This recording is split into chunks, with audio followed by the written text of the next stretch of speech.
Well, hello there, gentlemen. This is a reminder that in 2 days it's going to be Valentine's Day. You real men shouldn't know anything about it, but if you do, boycott it. The day is only traditionally for femons anyway, to receive gifts or be pampered in some special way. And if your femon throws a hissy fit because you didn't buy her anything, then get a new femon. Oh, and maybe you're thinking, I'll never find a femon like that again. Yes, you will. They're all about the same, just slightly different degrees. But I thought we'd talk about freedom. It is a nice word, and it means different things to different people and different countries, doesn't it? Now, I'm in the UK at the moment, and this country pretty well has always been quite suppressed. And it's funny because the English people really do believe they're free, but they're not. Now, some of my life I grew up in the UK, and I was used to it. And I too thought I was free. Until when I was a very, very young man, I moved to Canada and lived there and worked there, because I'm Canadian. And all of a sudden I found out what freedom really was. I realized I hadn't been free all the time in the UK. Because in the UK there's so many laws and regulations. But in Canada at that time, I felt so free. And I believe that even some people in my family who are completely English are going to live and die believing that they are free. Because they've lived nowhere else but the UK. So they don't have any yardstick, say. And even when I was a young man, the police, or the Bobby on the beat in the UK, was quite different than the Canadian police. The Canadian police were relaxed. They weren't trying to charge you with something all the time. But the English police, that's what they want to do.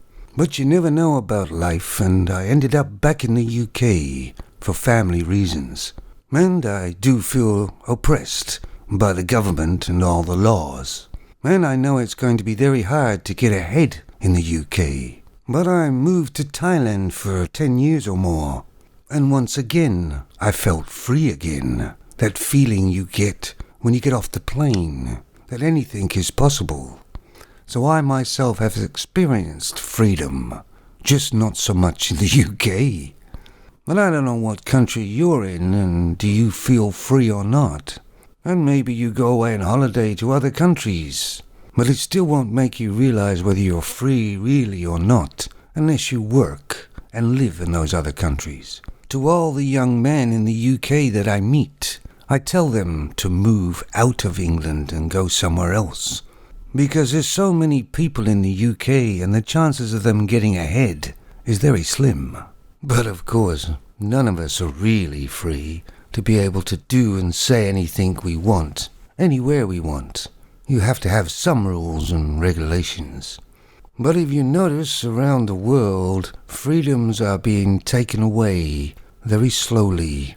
Or maybe they've already been taken away and the people don't even know it. But of course, a married man's freedom has been taken away all the time he's married, really. Yes, I know there's very few marriages that actually work. But of course, a lot of them just tolerate it because they're too lazy to do anything about it.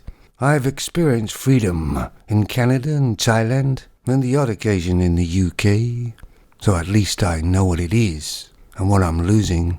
But there's a lot of people out there who don't even know what real freedom is and probably never will. But of course, there's a lot of people nowadays, especially the snowflakes, who don't want to be free, do they? Well, for all those snowflakes out there, I don't know if they noticed or not, the world is heating up, and we know what heat does to snowflakes. You take it easy, people.